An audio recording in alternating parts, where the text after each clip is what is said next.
Welcome back, everybody. Have you ever had just one of those days when, try as you might, things don't go according to Hoyle? Well, this little Spartan that I have fallen in love with because it is so pristine has actually presented a bit of a challenge when it comes to stitch tensioning.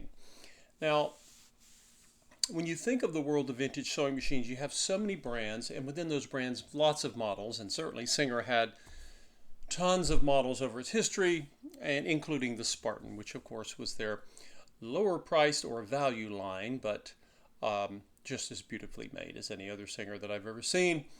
However, tension is something that is crucial. Obviously, any of you who are sewers know this, but getting your tension correct, there can be many reasons why your tension might look like that. I wanted you to see this is well, I'll back up just a minute here. What you're seeing in this lovely late afternoon light, you're seeing some test stitching I've done, and this of course is my top thread, which has had, tension that, I've been very happy with. But if you see thread that looks like that, you got tension problems. And so does this machine. So what are we going to do about that? I mentioned to you all that there are different areas of a machine that can create tension issues. And in terms of tension adjustments, you basically have your tension assembly, your tension discs above, and then you have your bobbin case below. Those are the areas where you adjust tension, but of course tension can be impacted by many things.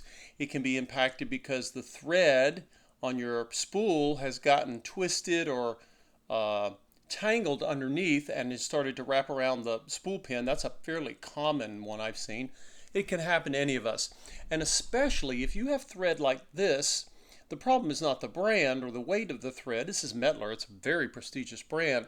The problem is that it's new. And all threads, when they're new, they have a lot of twist in them, especially with a full spool. At least that's my experience. Other areas that can create issues are, of course, if you either miss a thread guide or your thread gets put into the wrong place, then it is not going to sew a proper stitch for you. You can have tension that's too tight or too loose, as you see in my little loopy bottom thread here. And the reason is that when you see something like this, this is, if anyone ever tells you, well, vintage machines, you can't tell, you can't diagnose them because they don't give you feedback. Oh, yes, they do. There's plenty of feedback right there. Look, look at that. That's all the feedback I need. And that's all the feedback that our prior generations, our ancestors needed. They knew how to figure things out. And so, but because I know the thread path of this machine well, I've gone back and checked it. It's not, it's exactly where it needs to be. The needle is in the proper position and it is threaded in the right direction. So because my top thread looks pretty darn good, I have decided that, again, using the Sherlock Holmes approach, anything being solved, if it's a mystery you're trying to figure out, once you have eliminated the impossible, even the improbable could be the reason, the cause, the answer. So what are we going to do here? I am going to disassemble. I'm going to cut the thread right here. Let's tilt this up just a bit. You guys can see what I'm doing. I'm going to cut my thread right there. And as I've always mentioned to all of you, when you remove thread, you always want to pull it in the direction, the same direction that you thread the machine. You don't ever want to pull it backwards. So I'm trying to remember that I should practice what I preach. There we go. That wasn't difficult. So what are we going to do? I'm going back and I'm going to disassemble this tension assembly. And we're going to see if I can get to the bottom of what's going on here. It is very surprising, but again, it is improbable, but it certainly can be possible that even a sewing machine that is as unused as this one has been, this machine has very few hours on it. I just know it. I've mentioned that to you all because of everything from the fact that there's, basically the issue with the stitch length adjustment, I think may have been an issue that was causing problems early on. And let's see, and of course, maybe they had problems with the tension as well. So let's go ahead and do that. I'm going to, we're going to take this machine, we're going to take its tension assembly apart. And again, for those of you who are new to this, I'm going to show you, you can see, take a look at where my knurled thumb screw, set screw here for the tension assembly is. You can see it right there. And of course the shaft is sticking out maybe 1/8 of an inch total. It's hard to see from this angle. So I'm going to take my thumbs, going to push in on my number dial, and I'm just going to turn. Now you may not be able to do that if yours is stuck. Mine is moving very freely. I'm going to hold everything back while I turn this set screw so that things don't come flying out because there's a spring back there. Okay. Now I'm going to, and I'll show this to you guys, as I take the parts off, I'm going to put them in a row in the order I took them off. And I'm also going to put them, basically in the position they were when they were installed. Now, because I've disassembled and reassembled many tension assemblies, many of the Singers included, I technically don't need that for myself, but many people do. Many of you may never have taken one of these apart before, and maybe you hope you get yours fixed and don't have to do it again. They're not hard, but everything that is on your tension assembly, the good news is it was designed to be taken apart and repaired or cleaned or what have you. So it is, you're not going to hurt it by taking it apart. But again, everything has to go on in a certain order and in a certain position. And if you change that, you change the engineering of the machine and it will not perform for you. So we have got our number dial. Pay attention to the fact on the face of this dial, you guys see all those tiny little holes, little bitty holes there. Remember those holes because we're gonna need to focus on those. And then here I have a washer.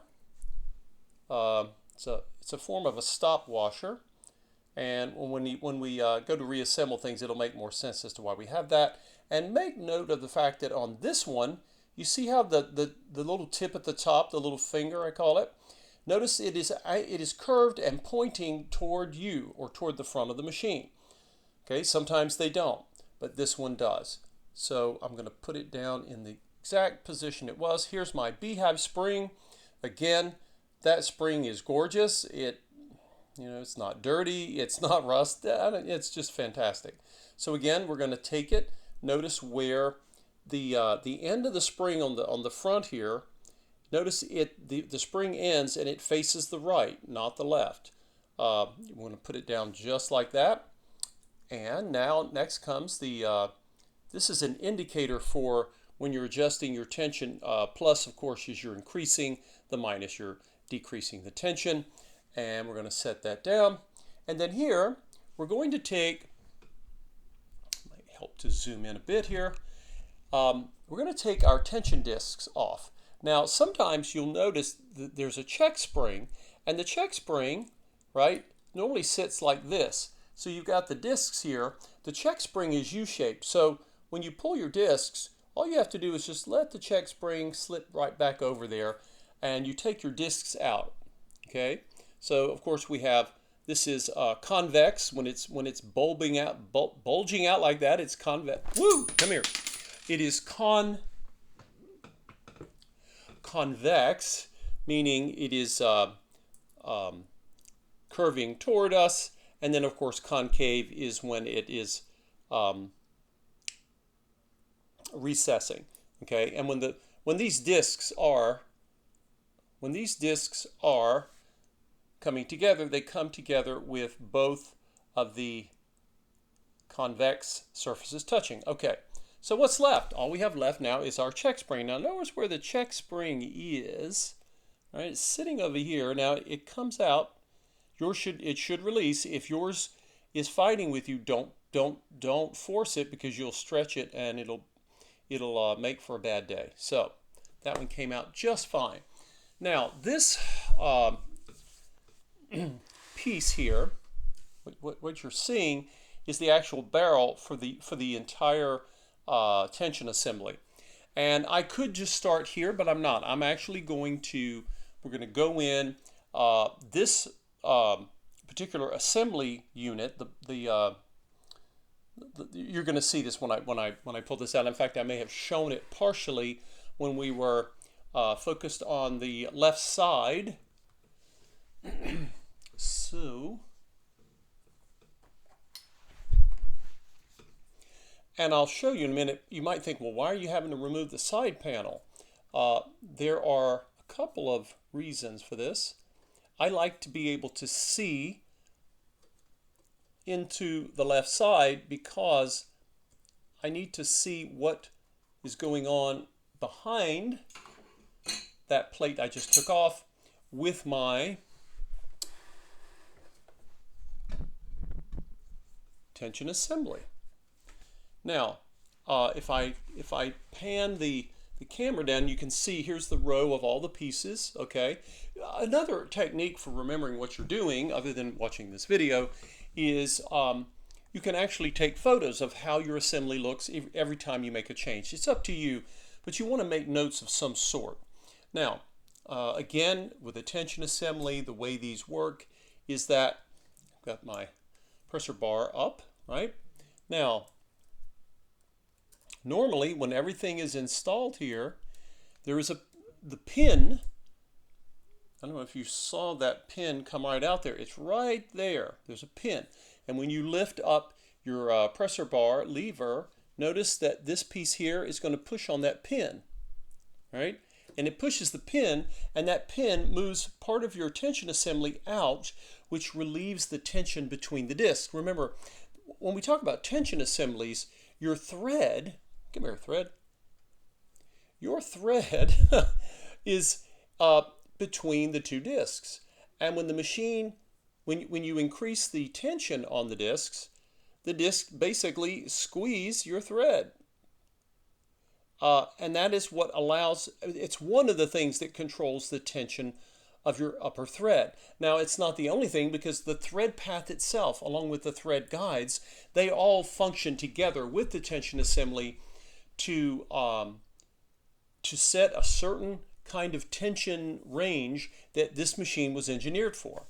And if something is out of kilter with that, that can cause issues, which we don't want. So, what are we going to do? We are going to remove this piece, okay? And we are going to look for what we need to undo to take it out. Many machines, now machines vary, but many machines will have a set screw somewhere close to the unit itself. And that is because you want the unit, when it's put into, when it's inserted into the hole here, there's a hole back here, you want that unit to be still. You don't want it flopping around. And so,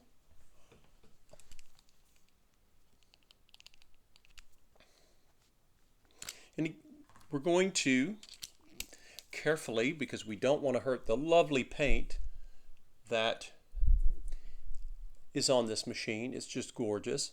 All right, I'm going to find, again, the best way not to cause problems or harm is to ensure that you have a screwdriver bit or tip that is a good fit for the screw that you're about to undo.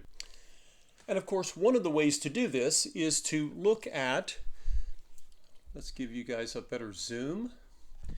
When you're trying to figure this out, notice you can see the screw right here, and it's a flathead, right? Or it takes a straight screwdriver, and there are no Phillips here. Now, some of you will just have screwdrivers and you can use them. Just know this, that a screwdriver what we typically call a screwdriver, regardless of whether it's a large or small. Notice they're tapered. That's because it's a universal. It's designed to fit multiple size screws. And when I say size, I'm talking about what is the width of this slit here in the top of the screw that allows us to turn it. I am going to be looking and using screwdriver bits, and the screwdriver bits are far more specific. If you look at these two, I'll try to hold them still and not make you guys seasick. You notice, look at the one on the right. The one on the right is not as wide as the one on the left. This matters.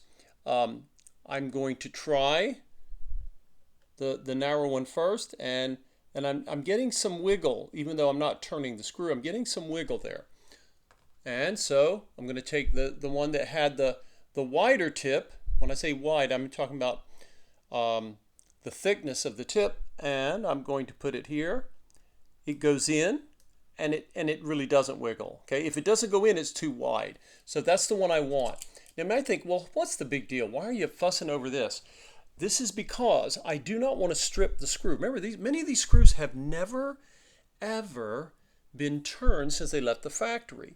And so sometimes you've got to really turn them like that. All right? And when you put a lot of stress on a screw, if you are not careful, you will strip it. You are less likely to strip it when you have the right size screwdriver tip. So there's the tip of the day. Sorry, I couldn't help. I couldn't resist.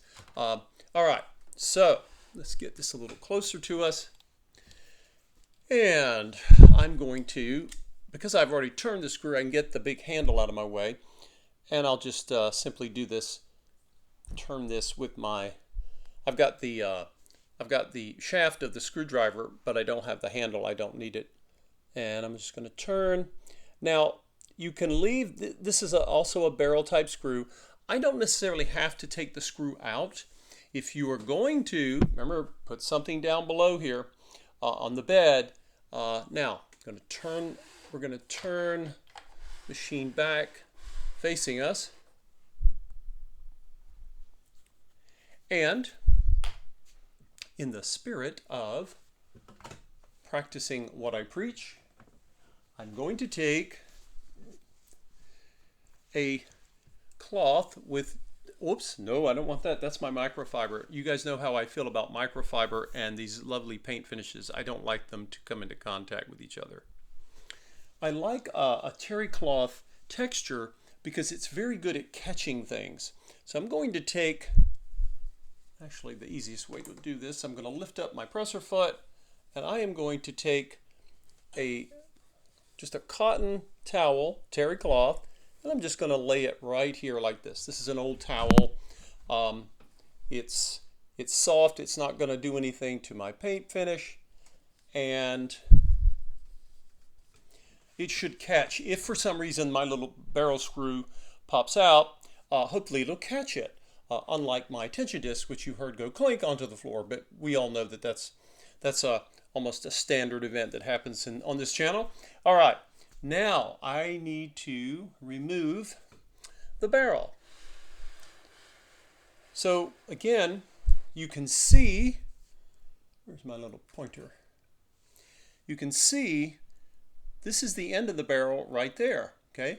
And you can see the pin. Don't worry about the pin. The pin will be fine, but we need to take our barrel, and we're going to, now this is nice. Everything about this machine I have had literally nothing stuck or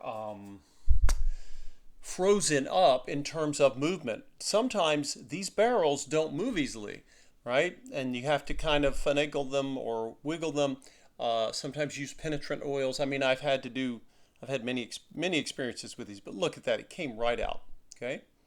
Now, in fact, I only see just a little bit right there. You see a little bit of that gold color. That is old sewing oil, and it could also be nicotine, because as some of my viewers have pointed out, people back in the day, not everyone, but there were a lot of folks who smoked. Now, that pin that I was referring to earlier is there. However, there is something that will normally catch the pin, and you can see, if I can get myself out of the way here, you can see right here the pin wants to move back and forth because it's supposed to, and I just emptied it out onto the towel there. Now, these pins are interesting because sometimes the pin, very often you will see pins that have a little, like a butterfly flange on the end. This one does not, for reasons that are not clear to me. Maybe the Singer didn't do it that time. In any event, this pin is part of your assembly. So you're going to need this, or your tension assembly won't work without it. So, all right, let's see here. What can we do? What should we do?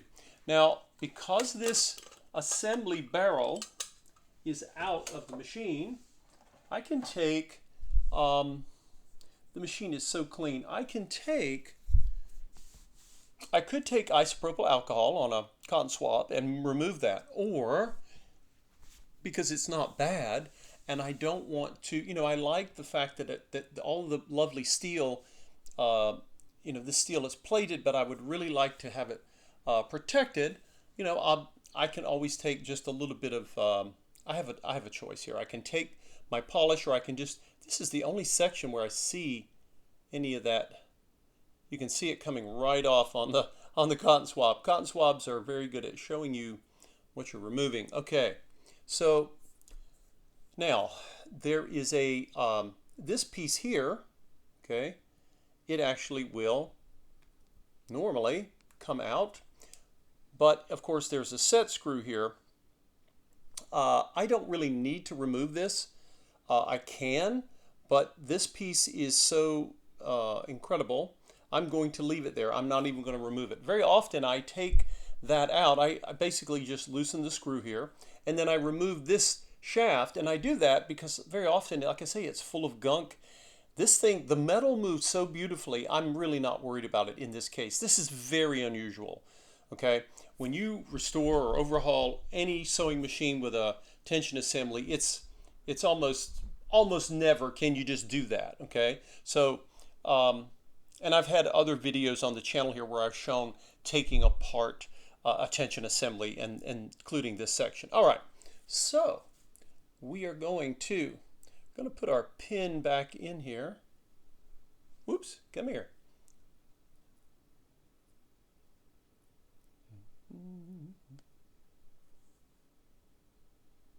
Now, what we want to do when we reassemble all of this, okay, and I'm going to show you why I think that the tension assembly may not have been working properly. Now, sometimes when these assemblies are installed, over time, remember that set screw was, it was pretty snug, okay?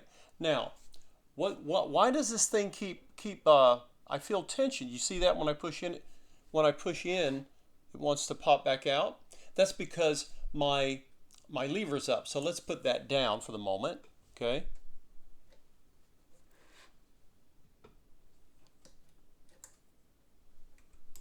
See what, okay. All right, so what do I want to happen here? Normally, what I would like to have is, let's point this out to you guys, there's like a little, it almost looks like about a third of this barrel is recessed here, okay? And there's a reason for that. The reason that you see the barrel, I think we need a close up here. You'll notice that there's a rim here, and then it drops down. It recesses for about 1/3 of the circumference. And the reason for that is because your check spring is going to be needing to move in that area. Now, I have just decided I am making the executive decision I am going to take this piece out. Why? Because notice that when you put your pieces in, you want this opening here ideally, right, this little gap, you want that ideally to be horizontal. And the reason is because if it's horizontal, a lot of the dials that you put in will also be kind of in the right position.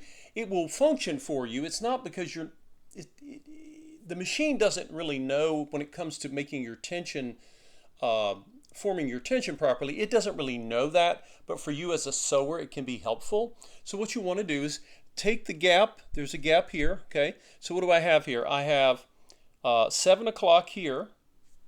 I think we're going to need a little bit of a zoom there. 7 o'clock there, okay? And then 7 o'clock, yeah, more like, well, not quite 8, somewhere it was 7:30. Anyway, we're going to have, we'll go with that and say, we'll call this 7, and then this will be 12 o'clock. So we want that, but in order to do that, and then I need to turn this, right? This needs to turn horizontally. So I'm going to come in and I'm going to loosen. I'm going to loosen that inner shaft by loosening this set screw. Now, again, normally all of these parts are taken apart and cleaned. I haven't even had to clean any of this stuff. I mean, the only thing I did was I took a drop of sewing oil. I didn't even use polish, and I just I buffed the tension discs.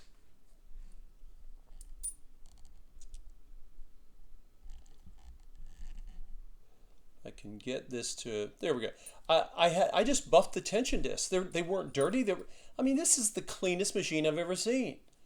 It has to be one of them anyway. I shouldn't say the cleanest because who knows.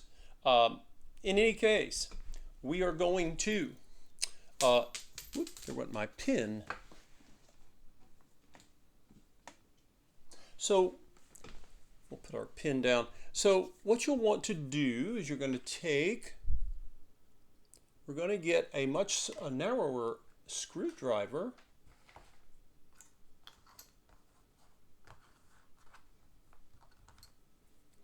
And what I want to do, see if I can get us in a spot here where you guys can actually see what we're doing. So this, of course, is the set screw I was talking about. And I'm going to turn it to loosen it. Do I have the right size? Aha, no. Oh wait, yes, it's going in fine. Now this is pretty, I took the universal here just to see if it would turn, and it's not ready to turn. So we're going to go back to our screwdriver tips, and we want a tip that's going to fit well, because I definitely do not want to strip this. No. Okay, so you might be thinking, well, how did this happen? Because given how stiff this screw is, I don't think that this has ever been adjusted or disassembled since it left the factory. Could it have been? There we go. It didn't take that much to get it to loosen. Again, I'm not necessarily taking it all out. If my plan was to thoroughly soak and clean all of these parts, I would of course remove the screw and everything with it. So, and look at that. I mean, that is so clean. Wow. It's like going back in time. Wow. Holy cow, that's cool. All right. So, I am not going to, where is my, there you are. I am not going to take the little set screw out. I don't need to. And if you're not sure how far out it is, you can see by looking through that opening there. I'm going to screw it back down a little bit, just a little bit. And there's another place to access this. You can also access it from inside, through the side compartment where the needle bar is. Okay, so what am I going to do? I'm going to come here. I am going to, wow, it still has a film of oil from when it was made, and that oil is not, it's not even amber colored. Wow. Okay. So I'm going to put this back in, okay? And I'm going to basically set this up. And you'll notice that this can move a little bit, and I can snug down that set screw a little bit more, but I don't want to make it totally, because I don't want to totally snug it up yet. Okay, so here we go. So what are we doing? We have got our barrel. Remember, we've got Give me a pointer. We've got 12 o'clock and about 7 o'clock right there. Okay, and again, you want it there for a reason, because this could be, by the way, folks, this could be one of the reasons I wasn't getting good tension. I also think my check spring was not quite in the right spot, right? Because if this whole thing is over here, my check spring was trying to move and it was being blocked because this barrel was not in the right position. And it kind of makes you wonder, well, why did that happen if the thing had so little use? That's hard to say. I wonder, again, just wondering, if someone who tried to repair this started, opening things up and moving them around and didn't put them back together. I don't know. Honest to God, it is so strange that this machine, of all the machines, would really trick me. Has me mystified and a little fascinated, of course. All right. So what are we going to do now that we've gotten this here? Let's come back.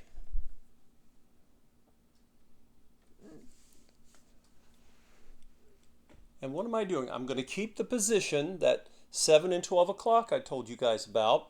Okay, I'm going to hold it with my thumb here. Now I have, look at that. Look what Singer did. They designed it. I even have just a slight angle there for my little screw. And now I'm going to go ahead and snug the screw down, because I want the shaft. Remember, the shaft here, I want this opening on that horizontal plane. Remember, I don't want it vertical, I want it horizontal. And that's really, again, it won't interfere with the machine giving you the tension you need, but it'll make your dials look right for you.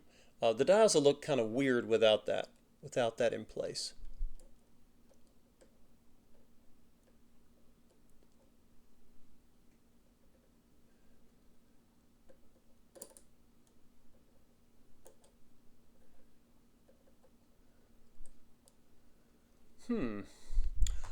I wonder if this might benefit from just a little sewing machine oil.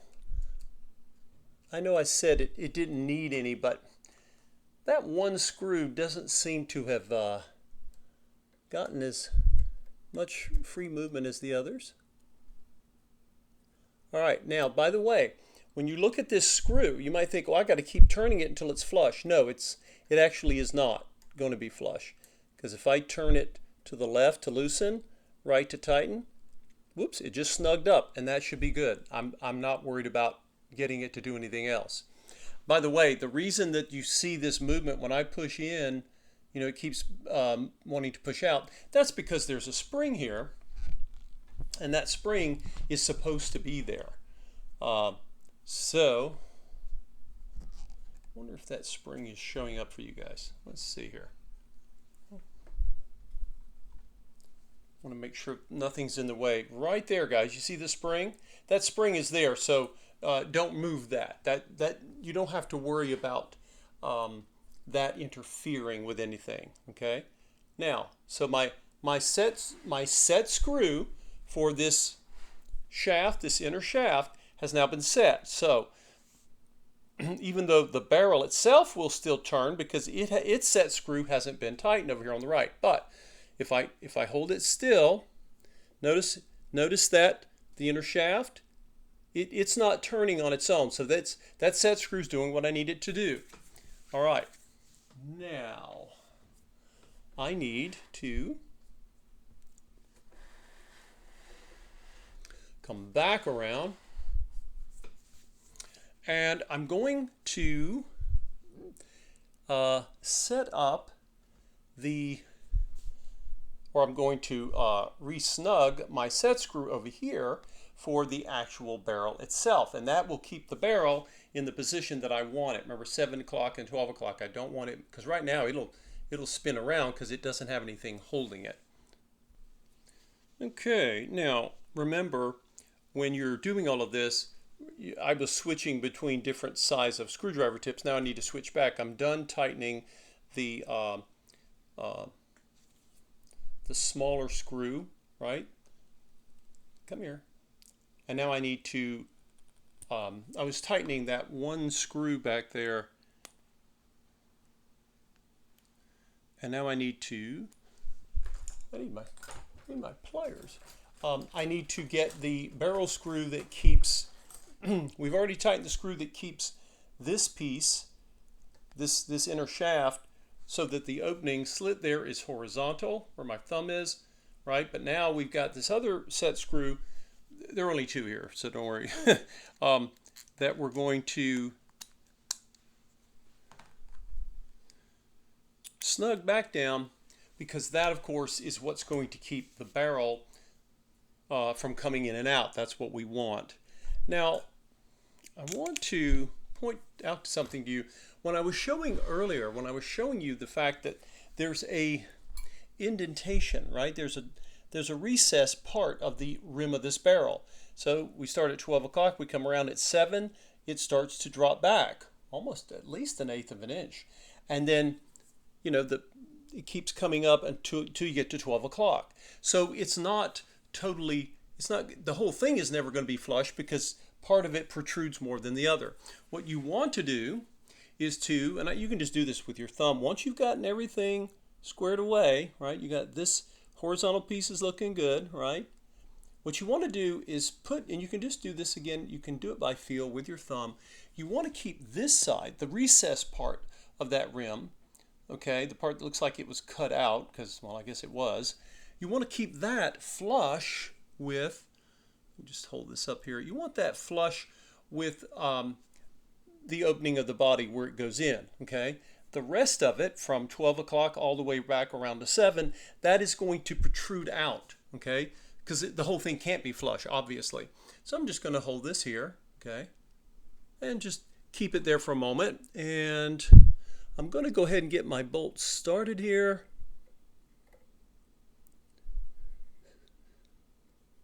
And I know you're seeing this universal screwdriver, but I'm not finished yet. Whoops, come here. All right. Again, being extra careful not to cause my machine to get any scratches. And I just snugged up that, just snugged it up pretty good. Let's see, I think I may have pushed in. Let's see if I pushed in a little too far. This is, again, this is an analog guess, right? We're not talking about laser exact. Where are you? That's what I want. Haha. Get my little ratchet here. That'll fit better. So I want my barrel, I want that lower level of the rim to be flush with it's basically the face of the opening where the barrel goes, right? I just pointed it out to you just a minute ago, and that should be fine. And you may think, oh, okay, instead of holding it with your thumb there, maybe I just hold it like this, right?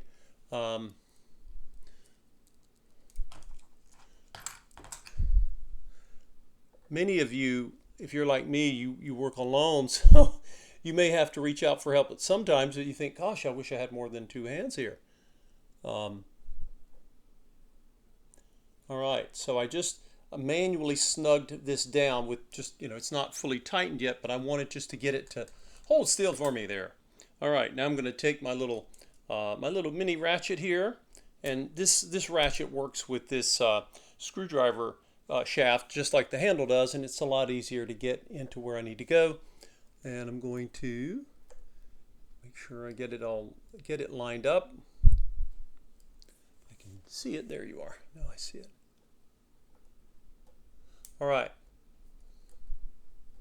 And when I tighten this, this is not something that you need to tighten. Just snug it good and call it good. Okay. We really don't want to over tighten it. There's no reason to, right? It's not like it's under that much pressure. And we've pretty much got a pretty horizontal angle here. If I want, yes, I can come back. I can go back to that little screw that I showed you in here, and we could try to, you know, make it even more. I mean, how level do you want it? You know, is that, you know, what are you thinking there? I'm actually quite happy with this. Yes, I am more than happy with what I've got here. Now, yes. All right. So what's left? We need to go and put all of our pieces back on. Okay. And remember, if you're doing this for the first time, again, you can have them lined up. And if you jumble them, it's okay. You know, we've got this here on the video to show you how to do it. So, how does the check spring go on? In this case, and again, this is one thing I love about Singers, putting the check spring on is not difficult. There is, on the very end, this is going to be very difficult to see, guys, but on the very end, on the end that's going in, you see that where the spring ends there, that little protrusion? Okay, you might think, oh my God, how much? That protrusion is going to be going into one of these little slots here. Remember, we have these little, they look like little gears. And that's what what we are aiming for. And the best way to do it on this machine, and this should apply to any 66 or 185 that has this type of tension assembly. Remember, earlier machines didn't even have the number dials. Okay, so how do you know? You say, well, how do I know where to start this thing? It does matter. Okay, so what I want you to do is here's the little U-shaped piece, all right, little tongue there. This is where, of course, this is where your thread lives, right? This spring is it's crucial. And I have a theory. I think one of the reasons that I'm not getting good tension is not because this machine is not wore out, it's barely ever used. I think that the spring, I think we had problems. We had the barrel, which was tilted this way, right? And the spring was tilted that way. But again, you know, when something's designed to work a certain way, who am I to question the engineers, the amazingly brilliant engineers that created these devices? So I really want to respect and follow what they thought would work. So I'm going to take the thumb. You can see sort of if I can point this out to you guys, it's right about here, okay? Right? I'm going to tilt it back just a little more. No, come here. I'm going to tilt it so it's at, you know, between 1 and 2 o'clock, something like that, okay? And I'm going to push it in, and it'll sit there. And don't worry, because that little edge that I showed you on the inner part of the spring, it will, it'll find one of those little gear spaces to go into. It already has. Okay, so then what are we going to do? Okay, and I've swiveled the machine at this angle for all of you so you can see what I'm doing. So again, the spring is there, okay?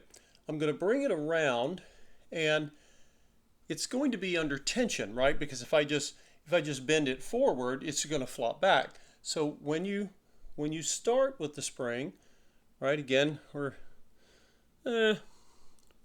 close to 2 o'clock, not quite, right? And so when you bring it over, you can put your thumb here, that can even help. Just bring the spring over, and when you do, it's going to want to spring back, but it's now sort of nested. Come here, pointer. It is nested in that little recess, okay? So yes, the engineers knew what they were doing. All right, so what comes next? Of course, we've got our discs, and remember that the convex side, the sides that bubble out, they go together, and we're going to put them right here on this shaft. Now, sometimes you may notice that, hey, if your discs are pushing, or if your spring is blocking the disc, it shouldn't. The spring is fairly high up there. But if so, just make sure you can just tuck them right under. And what you're trying to accomplish is you want the where are you?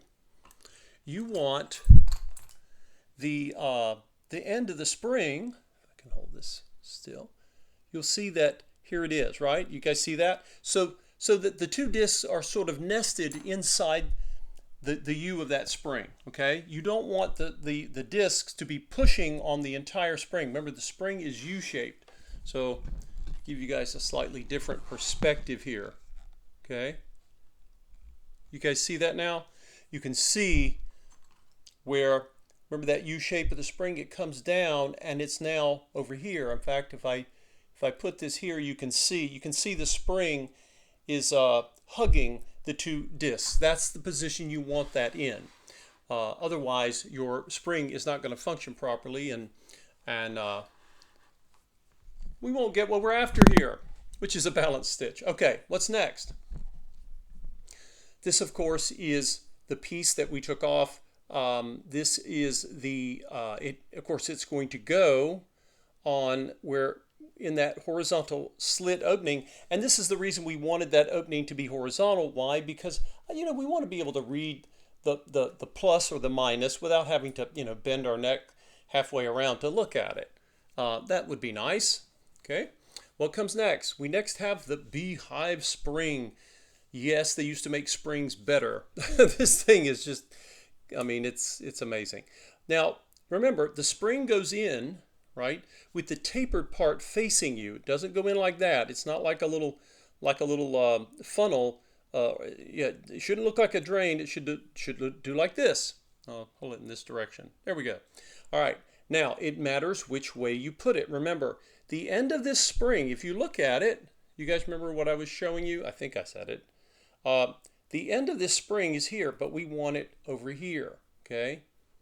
We want that facing the right. And there it is. There's the end. It should be facing the right. Okay, and we're going, come here. And we're going to put this spring on the same, where are you? This horizontal piece that I was showing you that faces to the right, this piece is going to go right in that slit. It's not going to hang here. It's actually going to do like that, just like so. All right. We're getting there, guys. Now, I can go ahead and put in my pin. I could have put the pin in earlier. It doesn't. It should not make a difference. Oh, actually, but it is. Ha ha ha. Now, remember when I was showing all of you that the pin is necessary. Remember when we pull up on the lever and it pushes things out and takes the tension, it keeps the discs from squeezing? Well, in order to do that, it has to move. And of course, the reason you have this, when we put this on, is that's the end of the line. The little pin cannot move past this. But that's okay. The pin is going to be pushing on this and the rest of the assembly, pushing it out or allowing it to come back. And that's really important. All right. I am taking a look at something here. All right. And I'm simply going to put that there. If you're not sure if the pin is in, you can simply take something like this and push, and it should go back. It should go all the way back. All right.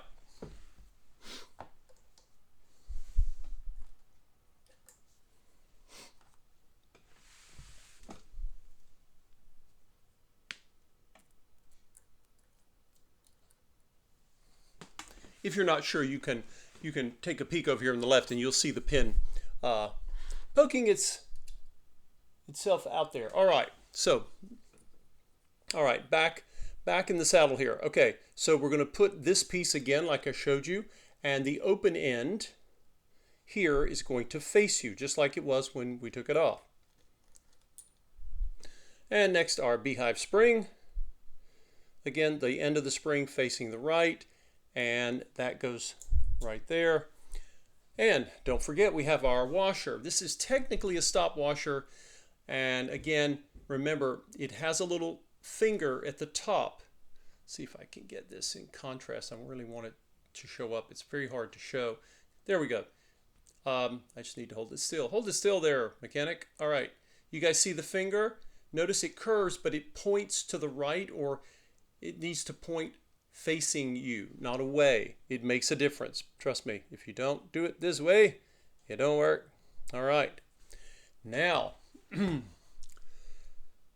remember that there is a little piece here. There's a little notch in the plastic on the inside of this. This is your numbered dial. Okay, there's a little piece there. It's hard to see because it's black, but you can see it if you take something like this, and it's basically a piece that's going to allow this all to work and allow things to stop. Okay, so I'm going to put that on with the numbers facing toward us. Okay, now notice you can do this with either at number 2 or 3, but notice that when I turn this to the left, what is my left? To the left, it stops here, just past 0, and that's what it's supposed to do. If you don't put it there, then what will happen is your numbers will be off. The tension can still work, but you won't understand how you're setting it, right? You want to remember you're turning on the plus side. As you turn it to the right, it will make the tension, it'll get the tension more firm. Now, this setting will, if I let go of this number dial, it could come off. So I'm just going to kind of hold it. And now I'm going to take my, if yours has not been oiled, put a drop of oil on the threads. You don't need a lot, just put it on the end there. And then as you put this thumb screw on. Now, remember all those little holes in the numbered dial I showed you earlier? This piece, this little pin, very hard to see, but right there, right underneath my finger, there's a pin, like a little tiny pip. That is going to, it will find one of those little holes, and you'll hear it. You'll often hear it go click, and that tells you that it is now connected. Now, how far down? I'm holding back the numbered dial here with my fat fingers. So let's do it from underneath so you can see the dial. Okay, so I'm holding that back. So you say, well, how do I know how far to turn this thumb screw? Well, I'm going to turn it until the thumb screw just pokes its head out right there, probably not even 1/8 of an inch. And now, if it's not connected yet, oh, did you hear that? The little click, the little pin found one of those holes. Okay, now, what do we have? I'm going to turn it to the right. You should be able to turn it all the way and it'll stop, right? Just past 9, right?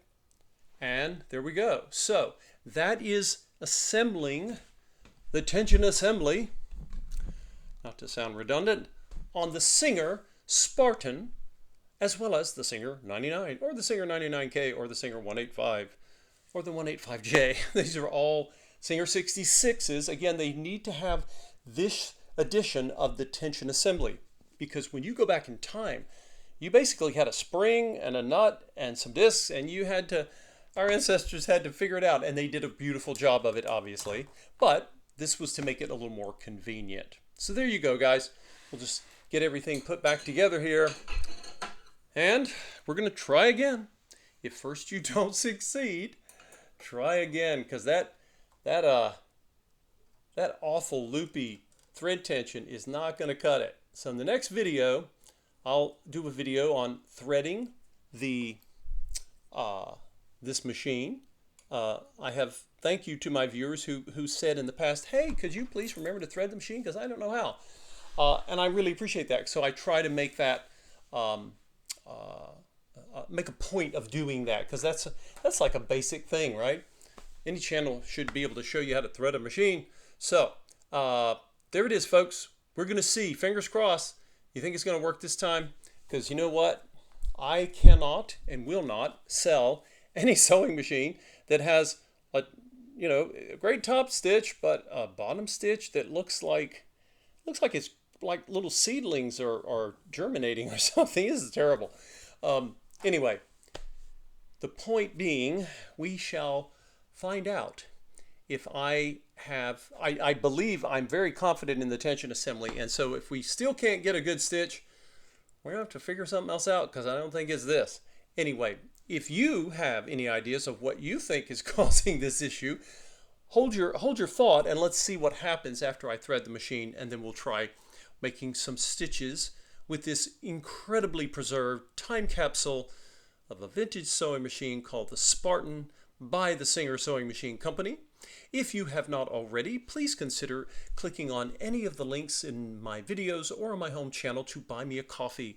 I have a page set up just for me where you can click and you can donate to support my efforts in saving machines like this and others, because I love to bring those machines. I have to purchase them, then I bring them, I put them here on the channel for us to watch me go through and demonstrate restoration techniques and occasionally the comic entertainment of dropping things. But you can't take life too seriously, folks. But anyway, any support you can give is sure appreciated. And I will see you in the next video where we're going to thread the machine and we're going to see if we've taken care of whatever problem it was trying to communicate. Thank you, everyone. We'll see you next time.